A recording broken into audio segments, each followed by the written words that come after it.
This quick guide video provides an overview of eABR testing. The term eABR stands for Electrical Auditory Brainstem Response. It relates to the measurement of the ABR using an electrical stimulus. There are several ways in which electrical stimuli can be used to generate the ABR, but this overview will focus on using a cochlear implant or auditory brainstem implant to provide the electrical stimulus.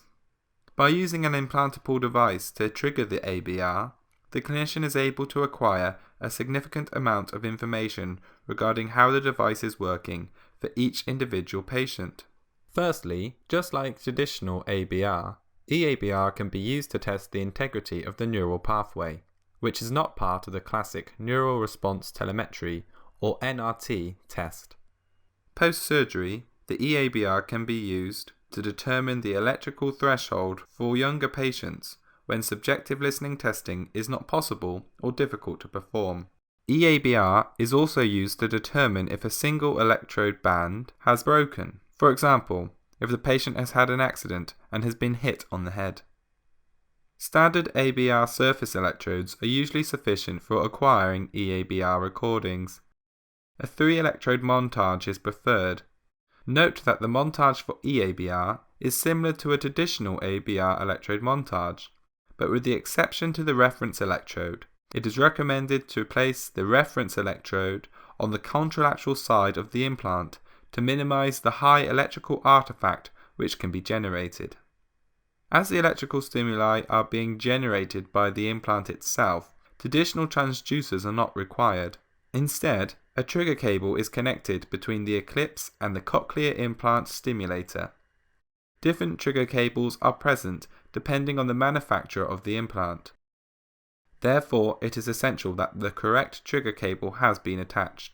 Before performing the test, it is important to ensure that the evoked potentials device is set up correctly. An eABR protocol exists on the eclipse, which has been designed to optimize eABR recordings. However, implant manufacturers also specify their own test parameters, so it is important to check that the test parameters match the requirements from the specific implant before testing.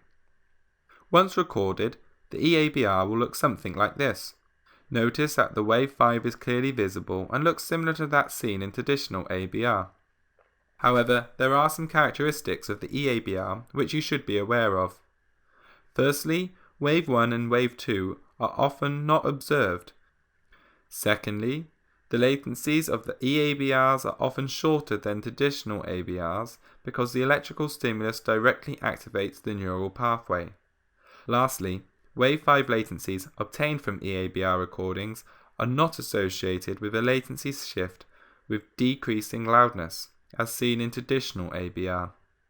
This concludes this introductory quick guide video on eABR testing.